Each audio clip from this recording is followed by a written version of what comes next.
बच्चों, आज हम नीट में जो वेव से रिलेटेड क्वेश्चन पूछे जाते हैं, स्टेशनरी वेव पैटर्न के, सोनोमीटर के, open pipe and close organ pipe वगैरह के, उसके बारे में आज हम कुछ ट्रिक बताएंगे जिससे कि वो क्वेश्चन 1 मिनट से भी कम ड्यूरेशन में हो सकें। तो वीडियो के साथ बने रहिए। मैं सबसे पहले तो आपको एक एक्सपेरिमेंट दिखा दूं, क्योंकि जनरली इंडियन टेक्स्ट बुक में तो बस वो पैटर्न ड्राइंग की तरह खींच दिए जाते हैं, तो बच्चों को कई बार उसका फील नहीं हो पाता है। तो मैं सबसे पहले तो आपको स्टेशनरी वेव पैटर्न को जरा कि किसी भी सोनोमीटर वायर या गिटार में या किसी भी रस्सी के अंदर जो भी ऑसिलेशन होते हैं, जिनको कि आप फर्स्ट ओवरटोन, सेकंड ओवरटोन वगैरह कहते हैं, उनको आप जरा इस वीडियो के थ्रू समझिए। तो रस्सी तो एक ही है, बट उसकी पोजीशन इतनी तेजी से चेंज हो रही है कि वो आपको लूप की तरह दिखते हैं, और एक लूप की लेंथ आप कितनी लेते हैं, λ/2। ये वाला मोड फंडामेंटल होता है। जब भी सिंगल लूप है इसका मतलब फंडामेंटल मोड है। 2 लूप है इसका मतलब हम फर्स्ट ओवरटोन की तरफ चले गए, या फिर वो सेकंड फ्रीक्वेंसी है।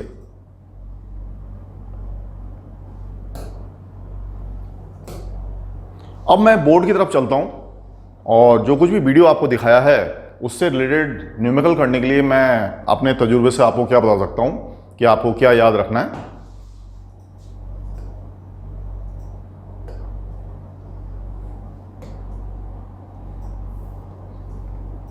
आइए, बीच में मैंने एक बड़ी सी लाइन खींच रखी है। इसका मतलब लेफ्ट साइड में मैं इन सब रेशियो की बात करूंगा।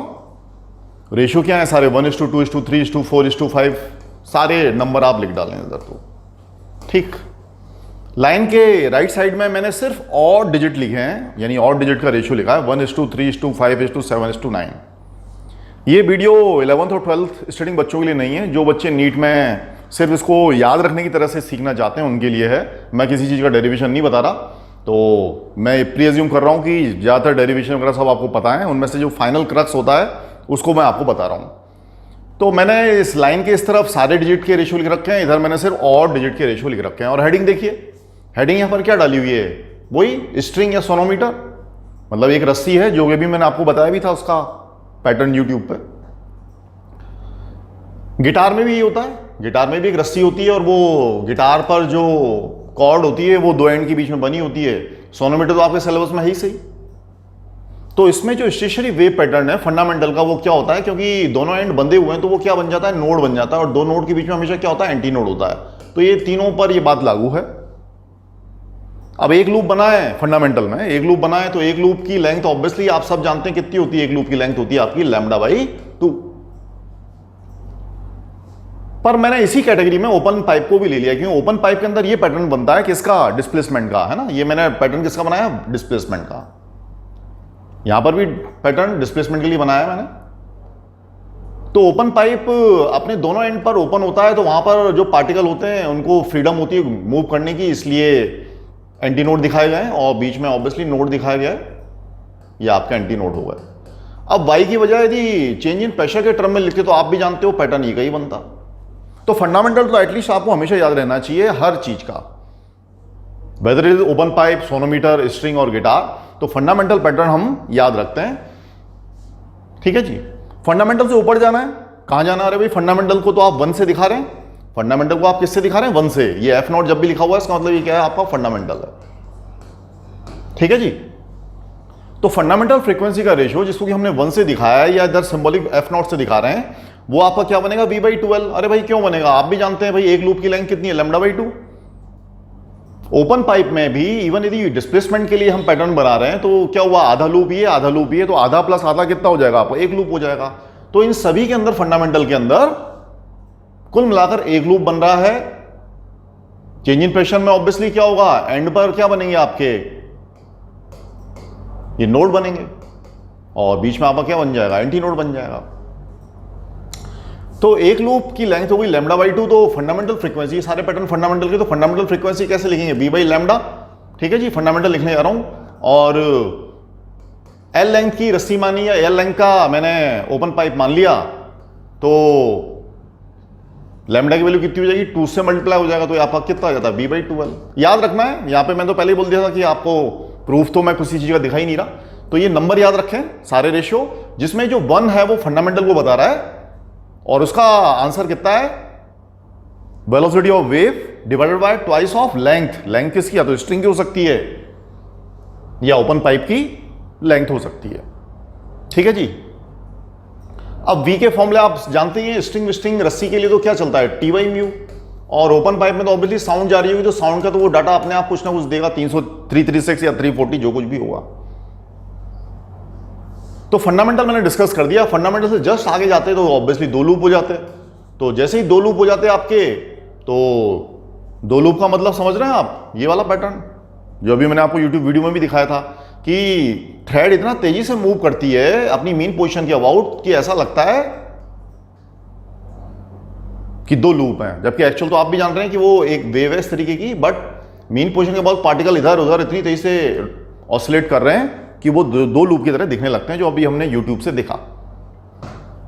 तो इसमें फिर से वही दो लूप हैं, तो लेंथ लैम्डा हो जाएगी, और इस तरीके से हम आगे बढ़ते जाएंगे। तो अगला रेशियो ऑब्वियसली क्या आता, v बाई एल आता, यानी 2v बाई 2l आता। ठीक है जी। तो वो सब मैंने यहाँ पे फाइनली लिख लिया है। फाइनली आपको यही याद करना है कुल मिलाकर।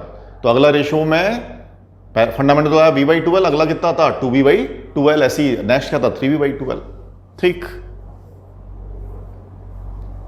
बीच की ये जो डिवाइडिंग लाइन है उसके मैं इधर आ गया। जैसे ही मैं इधर आ गया तो अब रेशियो में मेरे सिर्फ ऑड रहेगा, इवन गायब कर दिए मैंने। क्यों कर दिए, क्योंकि मैं किसका लिए डिस्कस कर रहा हूं, close pipe at one end. अब वन एंड पर जो क्लोजनेस बंद हुआ है वो या तो मेटल लग गया होगा, जैसे पेन का ढक्कन होता है, पेन के ढक्कन में हम सीटी मार रहे हैं तब भी आवाज तो अच्छी सी स्वीट साउंड आती है, या माउथ ऑर्गन में आती है। या फिर कई बार हम ये जो ओपन पाइप पड़ा ना, इस ओपन पाइप को हम पानी के अंदर डुबोते चले जाते हैं। तो पानी के अंदर डुबोते चले जाते हैं तो वो पानी की वजह से एक एंड उसका क्या होता है, बंद हो जाता है। ठीक है जी। तो क्लोज पाइप ऐसा पाइप है जिसका एक एंड क्लोज है, हो सकता है पानी की वजह से हो सकता हो या मेटल की वजह से हो सकता है, जबकि यहां पर क्या दोनों एंड आपके ओपन थे। तो इनके अंदर जो फंडामेंटल होगा वो इस तरीके का बनेगा कि एक एंड पर क्योंकि क्लोज नोड बनेगा और दूसरे पर एंटी नोड बनेगा। ये मैं डिस्प्लेसमेंट की बात कर रहा हूं, प्रेशर के टर्म में जस्ट उल्टा हो जाएगा, एंटी नोड की नोड आता है, नोड की एंटी नोड आता है। तो इसका फंडामेंटल, क्योंकि एक लूप की लेंथ कितनी होती है बेटा, इसको ध्यान रखिएगा, एक लूप की लेंथ होती है लैम्डा बाई 2, पर यहाँ एक का यहाँ तो उल्टा आधा लूप है, तो आधा लूप है तो उसकी लेंथ कितनी है, लैम्डा बाई 4। ठीक है जी। फिर फ्रीक्वेंसी फंडामेंटल निकालेंगे तो क्या होगा, v बाई लैम्डा, और हमने इसकी पाइप की लेंथ l मानी तो ये l लिख दिया, तो लैम्डा की वैल्यू कितनी होगी 4l। तो मुझे उम्मीद है कि आपको ये डाटा समझ में आ रहा होगा। फंडामेंटल कितना आएगा, b बाई 4l। देखिए ये क्लोज पाइप के लिए फंडामेंटल जिसको हम 1 से दिखा रहे हैं वो कितना हो गया, आपका b बाई 4l हो गया। ठीक है जी। तो और सब इधर उधर की बातें छोड़िए, अब नीट में महीना भर रह गया है। कुल मिलाकर ओपन पाइप और स्ट्रिंग के लिए ये सारे रेशियो याद रखिए, क्लोज पाइप के लिए सारे रेशियो याद रखिए, और जो 1 है वो फंडामेंटल को बता रहा है। और क्योंकि इसमें इसके कंपेरिजन में आधे ही डिजिट मिसिंग है तो हमने फंडामेंटल को भी जस्ट आधा कर लिया। याद रख ले, कुछ किसी भी तरह से आप याद रख लो उसको, क्योंकि वो हमारा पर्पज नहीं है, पर्पज कुछ और है। क्लोज पाइप या इस तरीके के जो रेशियो वाली सीरीज है वो इसके लिए भी लागू होगी कि कोई मेटल की एक पत्ती है, उसको हमने एक एंड पे क्लैम्प कर लिया, तो एक मेटल की पत्ती ली, उसको एक एंड पे हमने नट से या कील से ठोंक के उसको हिलने से मना कर दिया, तो एक एंड इसके तरह नोड बन जाएगा, और दूसरे एंड को हम हाथ से हिलाते हैं, तो ये भी बिल्कुल इसी तरीके। या फिर कोई रस्सी बांध दी हमने पर उसका एक एंड तो क्लोज कर दिया और दूसरा एंड फ्री है, तो वो भी आपका इसी पैटर्न की तरह काम करती है। तो कुल मिलाकर सारे और डिजिट के रेशियो किस के लिए काम करते हैं, close pipe at one end, एक एंड पे मेटल हो सकता है या वहां पे पानी हो सकता है, या फिर कोई मेटल शीट है वो आपने एक एंड पे क्लैम्प कर दी, या फिर कोई स्ट्रिंग भी हो सकती है जो कि सिर्फ एक एंड पे बंधी हुई है, दूसरे एंड पे फ्री है। उन सब के लिए आपके फ्रीक्वेंसी के रेशियो ये वाले आएंगे। ये तो बहुत छोटी सी बात है, 11 के बच्चे को भी पता होती है। अब कंपटीशन के अंदर इन रेशियोज को किस तरीके से लिखा जाता है या किस तरह से क्वेश्चन पूछा जाता है उस पर मैं अब बात करूंगा। जो भी डिजिट दे रखा है उतना ही वो हार्मोनिक कहलाएगा और वो उतनी फ्रीक्वेंसी कहलाएगा। जैसे कि हमसे कहा जाए कि भाई 6th फ्रीक्वेंसी बता दो ओपन पाइप की, है ना, 6th फ्रीक्वेंसी बता दो ओपन पाइप की, तो बस 6 से मल्टीप्लाई कर दो किसको, फंडामेंटल। बहुत छोटी बात है, 6 क्या होता है, 6 बन जा 6। तो हमसे कहा गया कि भाई 6th फ्रीक्वेंसी या 6th हार्मोनिक बता दो, तो कुछ नहीं, आप 6 डिजिट लिया है, उस 6 को आप फंडामेंटल यानी 1 से मल्टीप्लाई कर दें, तो जो 6th फ्रीक्वेंसी या 6th हार्मोनिक है ना, उसका आंसर कितना होगा 6b बाई 12, क्योंकि फंडामेंटल तो कितना आपका b बाई 12 है ही सही। तो जो डिजिट होता है उतनी ही उस डिजिट का ही मल्टीप्लिकेशन को उस उतना हार्मोनी कहते हैं या उतनी फ्रीक्वेंसी कहते हैं। इसका मतलब यहां पर बेचारा 2 मौजूद ही नहीं था, तो 2, 4, 6 मौजूद ही नहीं है, तो हम कहते हैं कि इवन हार्मोनिक्स आर मिसिंग। अब वो हमसे कहता है कि फिफ्थ हार्मोनिक बताइए, यहां पे बोले भाई फिफ्थ हार्मोनिक बताओ, तो हाँ लाओ भी बता रहे हैं। फिफ्थ हार्मोनिक का मतलब क्या, 5 चाहिए, तो 5 बन जा 5। 1 किसको रिप्रेजेंट कर रहा है, B/4L को, ये लीजिए 5B/4L। तो फिफ्थ हार्मोनिक आपका ये हो गया 5B/4L, या फिफ्थ फ्रीक्वेंसी कितनी होगी, 5B/4L। यहां पर पूछता फिफ्थ हार्मोनिक बता दो, हाँ भाई ये लो 5B/12, क्योंकि 5 को 1 से मल्टीप्लाई कर दो। एनीवे, अब हम आते हैं ओवरटोन के पास। ओवरटोन का तो अक्सर क्वेश्चन आता ही आता है। तो ओवरटोन को कैसे याद रखना है कि आप फंडामेंटल को स्किप कर दें दोनों तरफ, मतलब जो मैं आपको बता रहा हूं वो दोनों तरफ ही लगेगी। फंडामेंटल को स्किप करने के बाद देखो ये तो आई रखिए, skip the fundamental and start counting overtones. तो फंडामेंटल को भूल जाओ, छोड़ दो, और उसके बाद ओवरटोन गिनना शुरू करो। इसका मतलब ये फर्स्ट ओवरटोन हो गया, ये आपका सेकंड ओवरटोन हो गया, ये आपका जहां 4 लिख रहा है वो थर्ड ओवरटोन। आगे बढ़ते जाओ ऐसे ही, ऐसे यहां पर फर्स्ट ओवरटोन हो गया, ये आपका सेकंड ओवरटोन हो गया, ये आपका थर्ड ओवरटोन हो गया। इस तरीके से हम आगे बढ़ते जाएंगे। तो हमसे कहा जाए कि भाई थर्ड ओवरटोन बता दो किसके लिए, क्लोज पाइप के लिए। तो थर्ड ओवरटोन में कॉरस्पॉन्डिंग डिजिट कौन सा है, 7। तो 7 बन जा 7, 1 किससे कॉरस्पॉन्डिंग है, B/4L।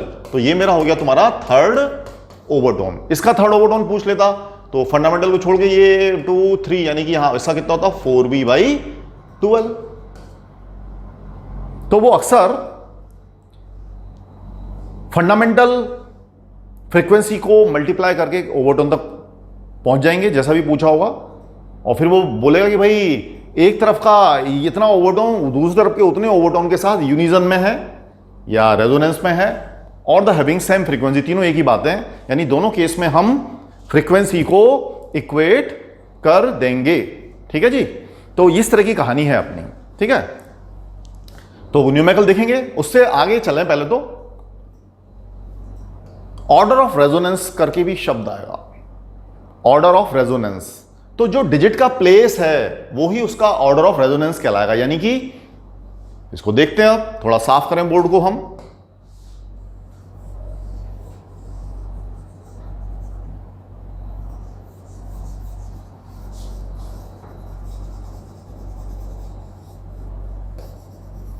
हां, हमसे कहा कि ओपन पाइप का फोर्थ ऑर्डर ऑफ रेजोनेंस बता दें। तो बहुत आसान है भाई, फोर्थ, यहां पर जो 4 डिजिट है उसको कैसे गिनेंगे, उसका प्लेस कौन सा होगा भाई, चौथा ही होगा, क्योंकि जितने डिजिट हैं उतना का उतना ही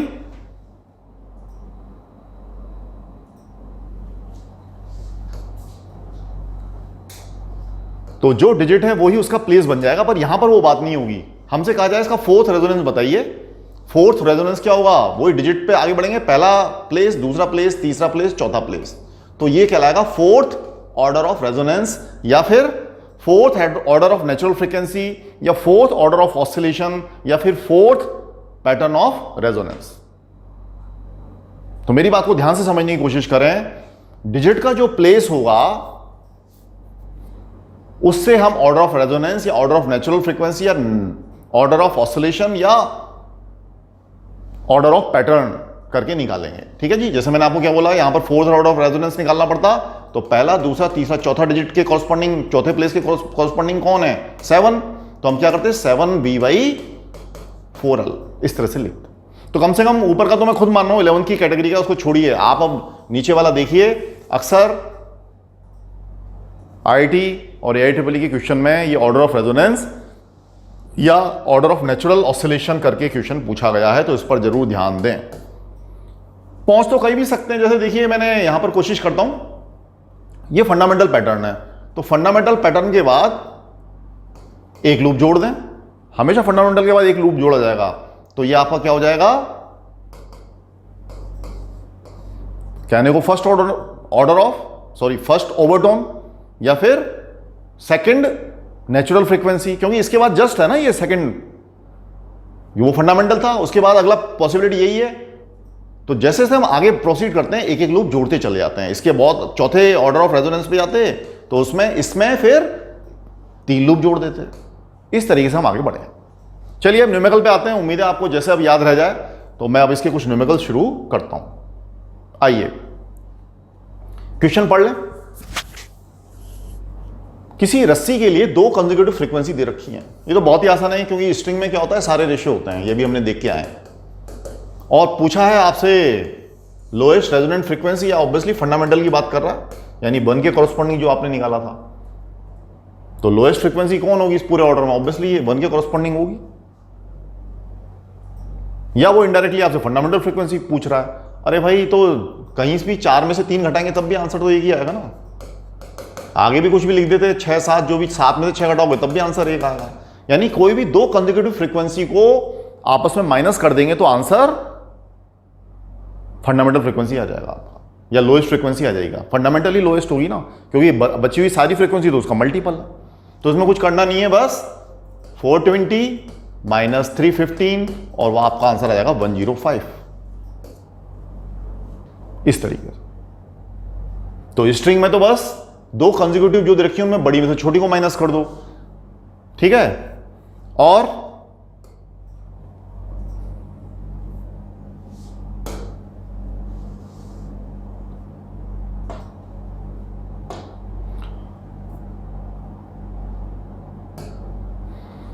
यदि ओपन पाइप क्लोज पाइप में ऐसी सिचुएशन आ जाती है, मान लीजिए मैं बात करता हूं क्लोज पाइप की। क्लोज पाइप में वो कहता है कि भाई कंसेक्यूटिव फ्रीक्वेंसी ये है आपकी 60 हर्ट्ज एंड 80 हर्ट्ज। तो पता है क्लोज पाइप में आपके कौन से रेशियो आए थे? इस तरीके आए थे कुछ। तो कोई कंसेक्यूटिव में मुझे नहीं पता। फंडामेंटल पर जाने के लिए आपको 1 पैदा करना है, तो क्या करेंगे? 7 - 5 डिवाइडेड बाय 2, तब जाके 1 होगा ना। तो 2 कंसेक्यूटिव फ्रीक्वेंसी का डिफरेंस करके उसे 2 से डिवाइड करना होगा, क्योंकि आपको 1 तक जाना है। इस बात को ध्यान रखिएगा। तो इसमें डायरेक्ट माइनस मत कर दिएगा। आप सोचेंगे नहीं जैसा आपने सिखाया वैसा कर दें, ऐसा नहीं होगा। उसको आपको 2 से डिवाइड करना होगा। तो आंसर कितना आएगा बेटा? 10 हर्ट्ज जाएगा। तो यहीं पर आ जाए रेशियो पर। रेशियो पर आप खुद देख लें। कंसेक्यूटिव देगा और 1 पैदा करना है। फंडामेंटल मतलब 1 पैदा करना है, तो 9 - 7/2, तब जाके आपका 1 पैदा होगा। तो जब भी क्लोज पाइप या ये जितने भी लिखे हुए हैं ये सब का एग्जांपल देगा वो, तो कंसेक्यूटिव सब्ट्रैक्शन करने के बाद 2 से डिवाइड करोगे। यहां पर तो कोई दिक्कत ही नहीं है। 7 - 6 ये तो डायरेक्ट आ गया, तो इसमें तो डिवाइड करने की भी आपको जरूरत नहीं है। तो इस चीज को याद रखिएगा। नीट में या AIEEE वगैरह में प्रीवियसली इस पर कई क्वेश्चन आ चुके हैं।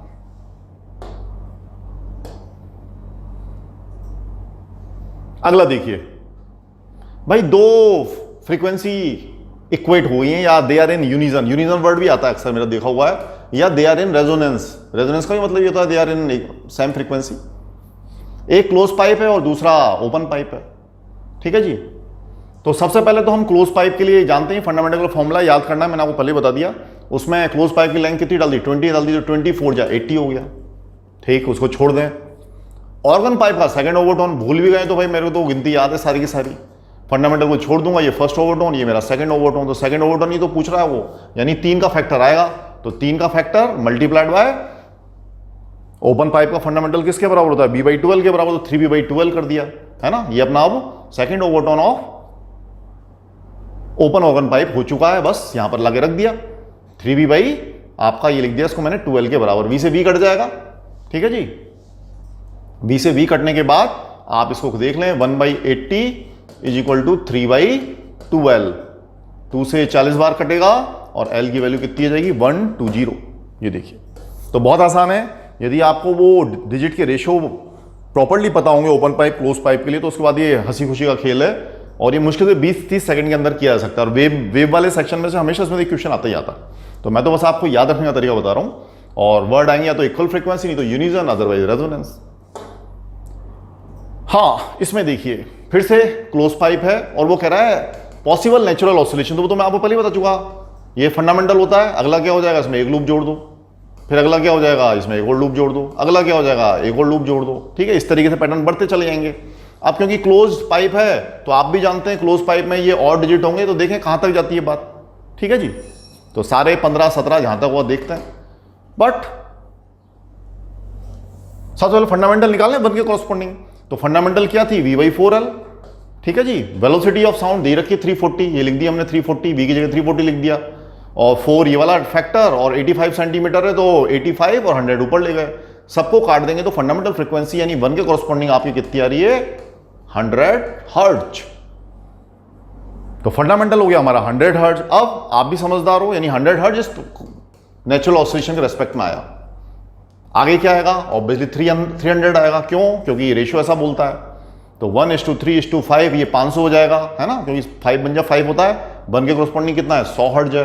ये 700 हर्ट्ज, ये 900 हर्ट्ज, ये 1100 हर्ट्ज, ये 1300 हर्ट्ज, ऐसे ही 1500 हर्ट्ज। अरे भाई बारात थोड़ी निकालनी है, कहाँ पर जाना है 1250 तक ही, तो 1250 तक ही जाना है। तो 1250 तो 1300 से भी छोटा है, यानी इसके इधर इधर सोचना है, सिर्फ आपको इधर के इधर इधर सोचना है। तो जरा देखिए कितने डिजिट अवेलेबल हैं या कितने प्लेस अवेलेबल हैं, 1 2 3 4 5 6, यानी ओनली 6 प्लेस अवेलेबल हैं जिनमें कि नेचुरल ऑसिलेशन हो सकता है। तो इसका आंसर क्या आएगा 6 आएगा, क्योंकि आगे तो बढ़ ही नहीं सकते ना, 1250 से बड़ा हो जाएगा ये वाला ऑसिलेशन।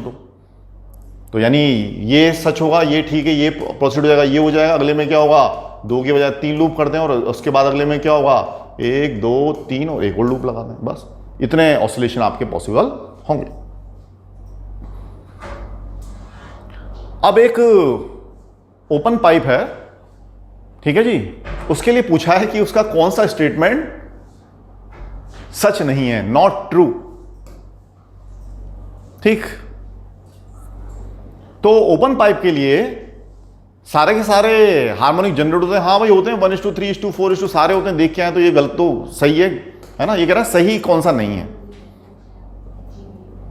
उसके बाद odd harmonic of the fundamental frequency will be generated. हाँ भाई ऑड भी पैदा होते हैं, इवन भी होते हैं, ऑनली नहीं लिखा है उसने, इसलिए इसको तो चलो अपन ठीक ही मानेंगे, है ना, ये तो सच है, ऑड भी होते हैं और इवन भी होते हैं। Open and will be antinode. हाँ, डिस्प्लेसमेंट वाले पैटर्न में तो हम भी आपको बता चुके हैं, डिस्प्लेसमेंट वाले पैटर्न में क्या होता है, ओपन एंड पे एंटीनोड ही बनते हैं। बट डिस्प्लेसमेंट में एंटीनोड बनेगा तो प्रेशर में क्या बनेगा, नोड बनेगा, यानी नोड बनेगा तो प्रेशर वहां पर क्या होगा, मिनिमम होगा, बस यही फर्क है।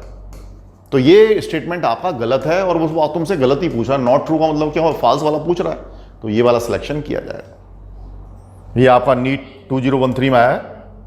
अगला देखिए, ये भी बहुत आसान सा है। आप इन फॉर्मूलों में जो भी लेंथ लिख रहे हैं वो एक्चुअली एयर की लेंथ लिख रहे हैं, पानी वाली नहीं लिखते हैं अपन। तो क्वेश्चन पढ़ लें आप, जब वो ओपन एट बोथ हैंड है तो फ्रीक्वेंसी कितनी है एफ। अब उसको आपने आधा पानी में डुबो दिया, देखिए तो आधा पानी में डुबो दिया तो अब एयर जो है सिर्फ आधे पोर्शन में होगी। अपन क्लोज पाइप और ओपन ऑर्गन पाइप में हमेशा जो लेंथ ले रहे हैं वो एयर वाले सेक्शन की ले रहे हैं, वाटर वाले की नहीं ले रहे हैं। तो ये अच्छे से ध्यान रखिए, यहां पर भी लेंथ एयर कॉलम की रखी जाएगी, यहां पर भी लेंथ एयर कॉलम की रखी जाएगी। तो जब ओपन पाइप था तो फंडामेंटल ये होगा, जब क्लोज हो गया तो V/4L उसका फंडामेंटल होगा और लेंथ क्या रखी जाएगी, एयर वाली। तो जब आधा पानी में डूब गया तो अब एयर की लेंथ कितनी बची, L/2 बची। तो इस जगह पर आप क्या लिखेंगे, लेंथ L/2, 2 से 2 कट जाएगा तो वापस से कितना आएगा, V/2L। यानी ये किसकी फ्रीक्वेंसी है, उस पाइप की जिसको कि आपने आधा पानी में डुबो दिया। तो ये आंसर फिर से क्या हो रहा है, उसी ओपन पाइप के साथ मैच कर रहा है, यानी फ्रीक्वेंसी अभी भी F बनी रहेगी। तो बताने लायक क्वेश्चन में कुछ बहुत ज्यादा नहीं है, बस यही आप ही ध्यान रखें कि जो L की वैल्यू रखी जाती है, जो लेंथ की वैल्यू रखी जाती है, हमेशा एयर वाले, यहां पर एयर के वाइब्रेशन होंगे, एयर के मॉलिक्यूल के वाइब्रेशन होंगे, सिर्फ उसी की रखी जा रही है। तो इसका आंसर वापस से वो F ही आ जाएगा, यानी आधा पानी में डुबोने के बाद भी वो की फ्रीक्वेंसी बनी रहेगी। अब ये वाला देखिए, इसमें थोड़ी सी कैलकुलेशन होती है तो बच्चे कई बार इसको छोड़ भी देते हैं, पर मैं इसको बता दे रहा हूं। देखिए क्वेश्चन पढ़ लें आप, ये कर्नाटका 2013 नीट में आया हुआ है, तो कर्नाटका वाले बच्चों को देना पड़ा था ये। तो एक 100 सेंटीमीटर का लंबा सोनोमीटर वायर है, उसकी 2 ब्रिजेस की पोजीशन, यानी ये ब्रिज कहलाते हैं ट्राइंगल जैसे, तो इनकी पोजीशन किसी एक एंड से, यानी ये बताना है और एक ये बताना है, such that the fundamental frequency are in the ratio of 1:3:5। तो ये फंडामेंटल फ्रीक्वेंसी का रेशियो, ये फ्रीक्वेंसी का रेशियो है। तो हम अच्छे से जानते हैं फंडामेंटल फ्रीक्वेंसी और लेंथ एक दूसरे के रेसिप्रोकल होते हैं, और वेलोसिटी तो हमको सेम ही रखनी है, क्योंकि क्वेश्चन में कहीं भी उसने ना टेंशन बदला है ना लीनियर मास डेंसिटी बदली है। तो हम प्रीअज्यूम करके चलते हैं पूरे वायर के अंदर वेलोसिटी सेम है, भले आप ब्रिज कहीं भी लगाते फिरें। अब रेशियो दिया है फ्रीक्वेंसी का, तो फ्रीक्वेंसी का रेशियो लेंथ के जस्ट रेसिप्रोकल है। तो क्या आपको मेरी बात समझ में आई, ये जो फ्रीक्वेंसी का रेशियो जब हमने जस्ट रिवर्स कर दिया, जैसे ही रिवर्स कर देंगे तो आपको लेंथ का corresponding ratio L1 L2 L3 क्या है, ये रस्सी के यहां से यहां तक के सेगमेंट। तो फ्रीक्वेंसी यहां पर रख दी गई उल्टा करके, फिर इसको वापस से हमने वही रेशियो लेके सॉल्व किया, तो 5 3 या 15, और ये सॉल्व करने में 15:5:3, यानी जो लेंथ का रेशियो है वो क्या आ जाएगा 15:5:3। तो ये बहुत छोटी सी 5th क्लास की रेशियो प्रोपोर्शन की ट्रिक होती है। एक बार आप आदत डाल लेंगे भाई उल्टा हो, जैसे ही रिलेशन हो जाएगा तो यहां पर दिए गए रिलेशन को भी उल्टे में लिख देते हैं, फिर एलसीएम लेके 15 को भूल जाओ, बस अब हमारे ये काम का रहता है। ठीक है, अब 15 का जो रेशियो आ रहा है वो ऑब्वियसली इसके लिए आ रहा है, तो हमें अब एक्चुअल लेंथ निकालनी है। पूरे वायर की लंबाई कितनी है, 100 सेंटीमीटर है। ठीक है जी, तो जरा देखिएगा फर्स्ट सेगमेंट की लेंथ कितनी है 15, आउट ऑफ 15 + 5 20 + 3 23, यानी इस दिए गए रेशियो में इसका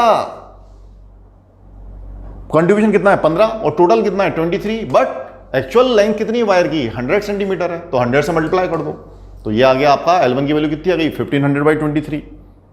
उसी तरीके से L2 निकालते हैं, तो L2 के कॉरस्पॉन्डिंग रेशियो ये रहा 5, तो 5 out of 23, but actual length कितनी है तार की 100 सेंटीमीटर, तो अगला आंसर क्या आया 500/23। अब यहां पर देख लें L1 यहां से यहां तक है और L2 यहां से यहां तक है। ब्रिजेस का जो पोजीशन है वो एक एंड से पूछा है, तो पहला आंसर तो L1 हो गया और दूसरा आंसर क्या आएगा L1 + L2, क्योंकि एक एंड से आप कैलकुलेट कर रहे हैं, तो L1 + L2 के लिए इन दोनों को जोड़ दीजिए, आपका 2000/23 और 1500/23, ये दो आंसर आपके आ जाएंगे। तो ये आंसर आपको डी में दिए गए हैं। तो बहुत छोटी सी मैथ्स है और 1 मिनट में इसको भी किया जा सकता है, इसमें कोई दिक्कत की बात नहीं है। ये भी लगभग वैसा ही है जैसा अभी किया कि एक लंबी सी रस्सी में 2 ब्रिज लगा करके और उसके 3 सेगमेंट बना दिए गए, और उन तीनों सेगमेंट की जो फ्रीक्वेंसी है वो आपकी इस तरीके से दे रखी है। तो सेगमेंट वाली फ्रीक्वेंसी का पूरे तार की फ्रीक्वेंसी से क्या रिलेशन है, पहले तो क्वेश्चन ध्यान से समझिए। ν1 ν2 ν3 ये जो दिए गए हैं वो सेगमेंट की फ्रीक्वेंसी है, और ये जो सिर्फ न्यू दे रखा है ये फुल लेंथ वाले, यानी पूरे लेंथ के तार की क्या फ्रीक्वेंसी होगी। तो पूरे तार और सेगमेंट में क्या रिलेशन है भाई, ये रिलेशन है, पूरे तार की लंबाई L है, which is divided into 3 part, L1 + L2 + L3। Okay, तो ये तो कंस्टेंट रिलेशन जैसा हो गया कि किसी एक बड़े वायर को हमने 3 हिस्सों में पार्ट में ब्रेक कर दिया। ठीक, अब लेंथ की फ्रीक्वेंसी से क्या रिश्ता है भाई, रेसिप्रोकल चलता है, पहले भी थोड़ी देर पहले बताया। तो फंडामेंटल फ्रीक्वेंसी क्या होती है भाई, velocity of wave in the wire divide by twice of length, है ना। फंडामेंटल फ्रीक्वेंसी की बात कर रहा है इसलिए मैं 2 लेके आया था। तो फंडामेंटल फ्रीक्वेंसी और लेंथ एक दूसरे के रेसिप्रोकल होते हैं, इसका मतलब यहां पर क्या लिख दूंगा, length is reciprocal to the fundamental frequency. बस लेंथ के ऊपर मैंने वही इस रिश्ते को उल्टा करके लिख दिया, तो वेलोसिटी ऑफ वो सब में सेम होगी, क्योंकि पूरे के अंदर टेंशन और mu linear mass density same है, तो वो तो हट जाएगा, 2 तो वैसे ही कांस्टेंट इसलिए हट गया, तो अल्टीमेटली ये वाला आपका निकल के आया।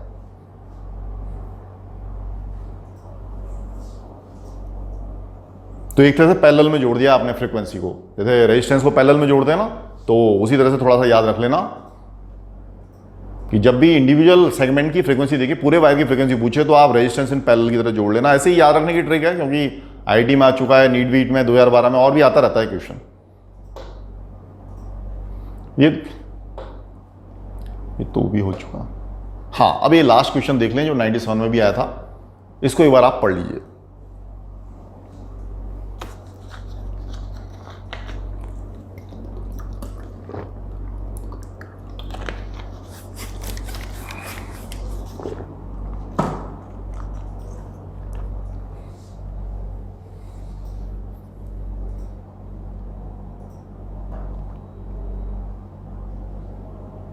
If the string vibrate in 5 segment,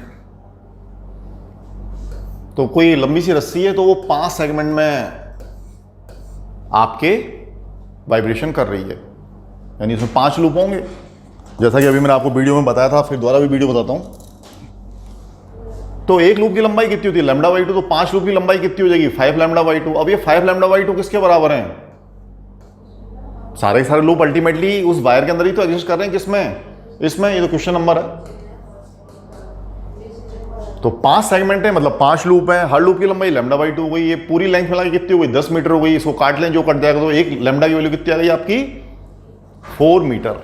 उसके बाद तो बहुत आसान सा है, तो 9th क्लास का फॉर्मूला है, velocity equal to frequency time lambda. Velocity कितनी रखी 20, लैम्डा कितना है 4, तो फ्रीक्वेंसी आपका कितना निकल जाएगा 5।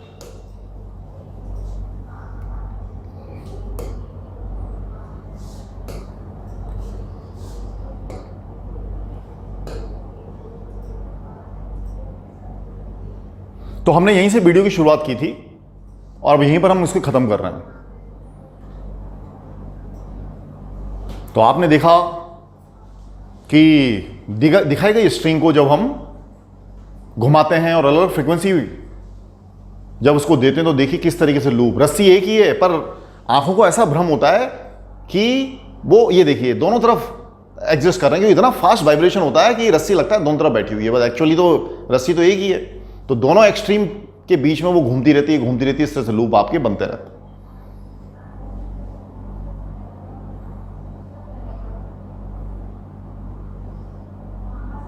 ये देखिए, तो ये नीट के लिए कुछ ट्रिक थी। उम्मीद है वीडियो आपको पसंद आया होगा। कॉन्सेप्ट लाइफ से जुड़े रहने के लिए धन्यवाद। और आपका नीट बहुत जल्दी होने वाला है एग्जाम, तो उस सभी के लिए आपको बधाई।